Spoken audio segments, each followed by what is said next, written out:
Wow. So thank you so much You're for welcome. telling us about your childhood. Amazing. So Thank now you. you're in high school, and this is when the sports really kick off and you start to get more recognized. So talk about your first experience of stepping onto the field, because you also play football, Yes. and on the court in high school. And tell me just about your journey.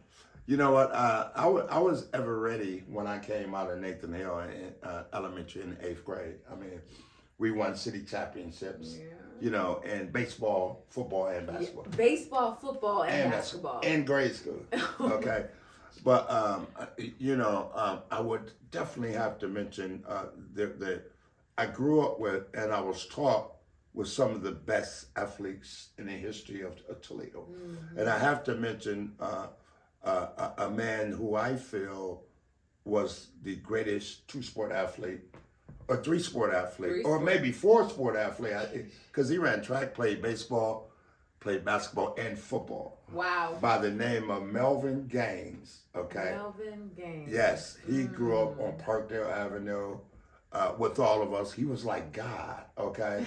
When I was in the 6th, 7th grade, we would go and watch him play at DeVilbiss, because he went to DeVilbiss as well. Mm-hmm. And this guy was like 5'9", weighed like 160 pounds.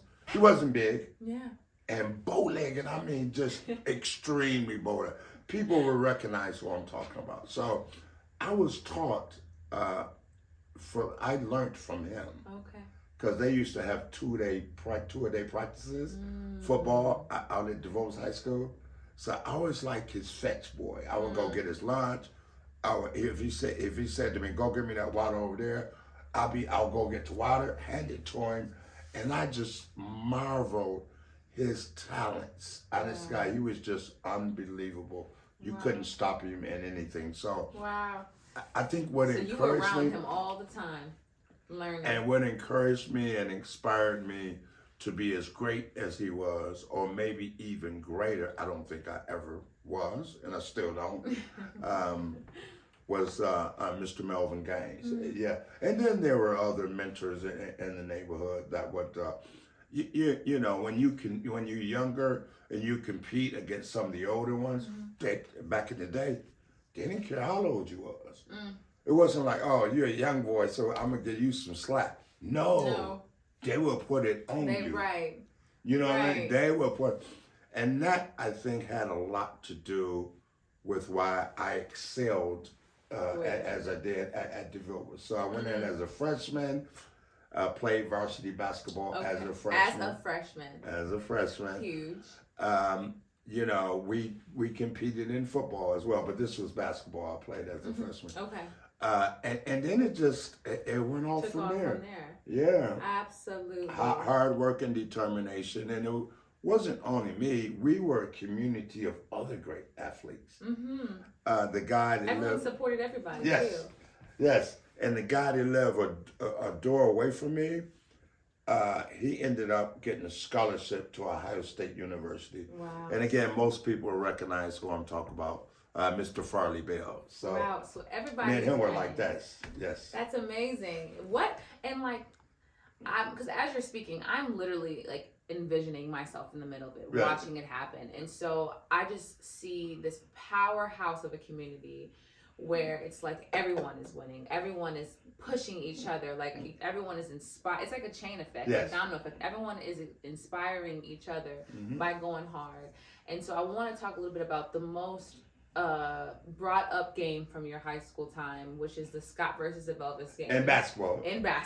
Yes. And football was the Shoe Bowl. The Shoe Bowl, okay. City championship out at University of Toledo, yes. So talk about being a part of such huge games just in high school. You know what? A lot of people in the city of Toledo still talk about the Scott DeVos high school game. I mean, you've got over 3,000 fans there, there to support. At the Benny Williams Fieldhouse, and a week before, 6 days before, I had rushed for like 328 yards out to the University of Toledo on the football field. I had 3 interceptions, I had 3 touchdowns, and broke all kind of records. This was on Thanksgiving Sunday back in 1974. Wow. Okay. Because does Thanksgiving still fall on a Sunday? No, it's a Thursday. Oh, is it a Thursday? Yep. Well, it's a Thursday. okay, so this must have been the Sunday before Thanksgiving. I think it was. Okay. Maybe the Sunday, November 24th, I think it was, 1974, out the University of Toledo. And it was, all the Blade newspapers, everybody said it was going to be a close game. DeVille was St. John's because they had a good team. They had a really good team.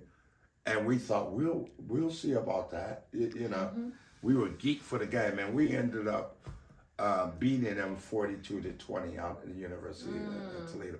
And it's funny, my partner that I work with right now at Taylor Automotive Family, Tom Cole, you guys know Tom, the big guy, he was an assistant coach on St. John's sideline. Wow. My senior year at DeVille. Wow. Yes. Look how the world just comes right back around. That's awesome. So now we work together, you know what I mean? And been friends for over 40 years. And I've been on all kind of his BCSN shows and everything. Pretty cool. So that was it for football. Now the basketball, Mr. Truman Clater for the Scott Bulldogs. So I played the championship on a Sunday. On that, now let me get this right. On that Saturday, we opened the season against Scott. Woo! Scott versus DeVille was at Benny Williams Fieldhouse, right? I only had they say you have to get game conditioned for different sports. I only had 6 days. You got to get your legs right. You got to get your breathing right. On the field. Yes. And then you had to train for a whole nother sport. Yes. 6 days. 6 That's all days. I had before we open up against Scott. And we're talking about Scott. Yes, which was a ranked team at the time. So just wow, talk about that transition. How did you keep your mind so sharp and focused for these two huge, games? Again, it reverts back to what Tavia, what I said in this interview, that growing up in an environment of discipline, a village, all the neighborhood parents are, very supportive. Putting that structure, putting that guidance in your life, living to standards, living to values, all of that encompassed me being able to be competitive.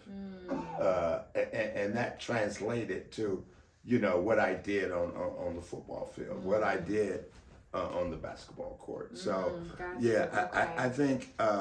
it's so vital to have that team, support system, And it was just a natural transition, not just for me, but for most other of my friends who were athletes in the community. Because that's all we did every day is play sports. Sports all together. And one day we would play 4 sports. We'd be on the baseball diamond in the morning. We get sick of that. We'll go throw a football around, play tackle football, try to kill each other, right? Then we'll go, we get sick of getting black eyes or scraped knees or whatever. Then we'll go on the basketball court and throw some elbows. What? And then the street lights come on and it's time to go home. Oh man, wow. So it's repetitive. If you do that every day during your early developmental years, if you do that, a lot of things become natural. Got you. So then, unfortunately, you guys lost that game, but you did get your revenge. Yes. You not too long later on in the season, right, where you guys actually beat Scott. No, we never beat Scott. No. We never ever. We did beat them, but this particular game, Truman Clater had 40 points at Benny Williams. He was just unstoppable. A lot of people in the city know who Truman Clater is. Wow. He works for Unison Behavioral Health now. He's in Toledo. Okay. And after only 6 days with me, transitioning into basketball, I had 38. Okay, I had 38. Okay. So I say to Truman now, look, great game. We're like brothers even now. But I say to him now, great game. But I just got finished breaking records in football, and I still dropped 38 on y'all. So, he really kind of annoys me when he turns around to me. Because they won the game. When he turns around to me and said, yeah, you should have had 2 more. Because he had 40 and I had 38, and they beat us by 2. Man. Oh, man. Wow. Yeah. So those are great memories. Amazing. Well, thank you for that. And I know soon. So we had a successful, just time in high school, and then you're transitioning now to college. Talk about that transition, because you did a huge jump. You had this heavy-hearted community that invested, that supported, that helped build you, and then talk about why you decided to make the decision you made and going off to college. Talk about that. Well, it was very difficult for me at the time. Unfortunately, things happen in our lives. Sometimes they're good things, sometimes they're not. And unfortunately for me, my senior year, my mom and dad got a divorce. Okay, and during the recruitment stage, I was recruited for over, I would say, 300 different Division I college teams for both football and basketball. Wow.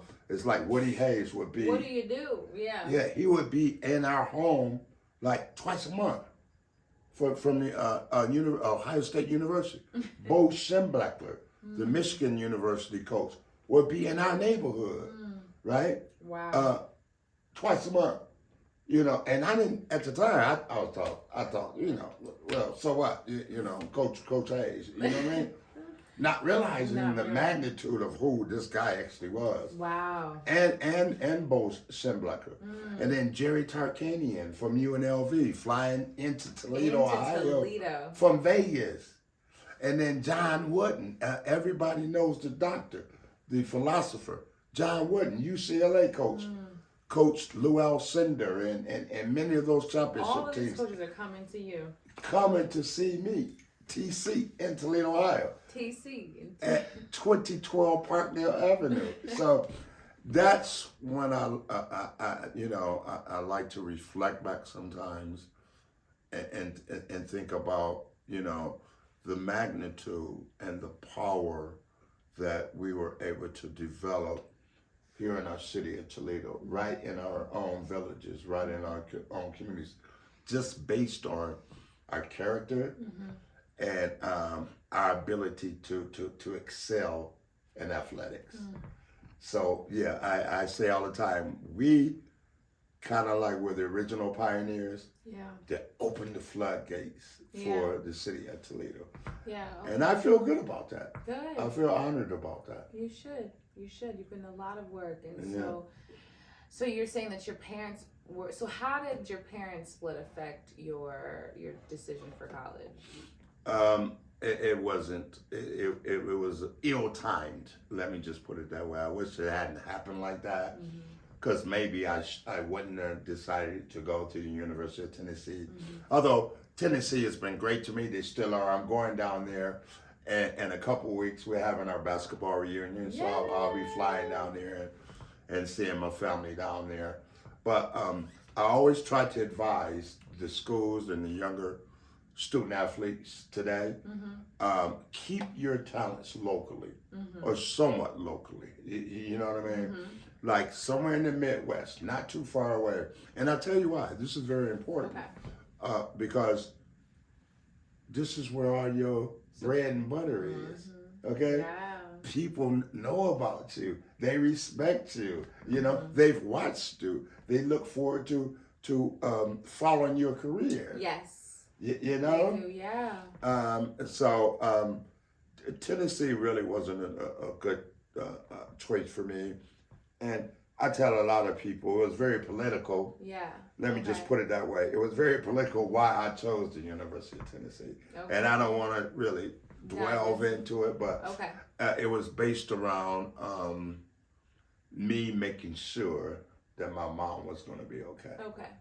Okay. Once my dad had left the home and we had this big house and she didn't know how she was going to afford to pay for it and all that.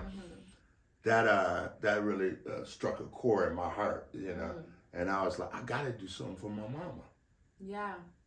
You know? Absolutely. And I gotta make sure she's gonna be okay. Yeah. Wow. So that's what I did. Okay. Well, thank you, Terry. I want to dive a little bit deeper into that. So next we're going to break into more so like your mental health, going through these different transitional stages in your life. Okay. Yes. Yes.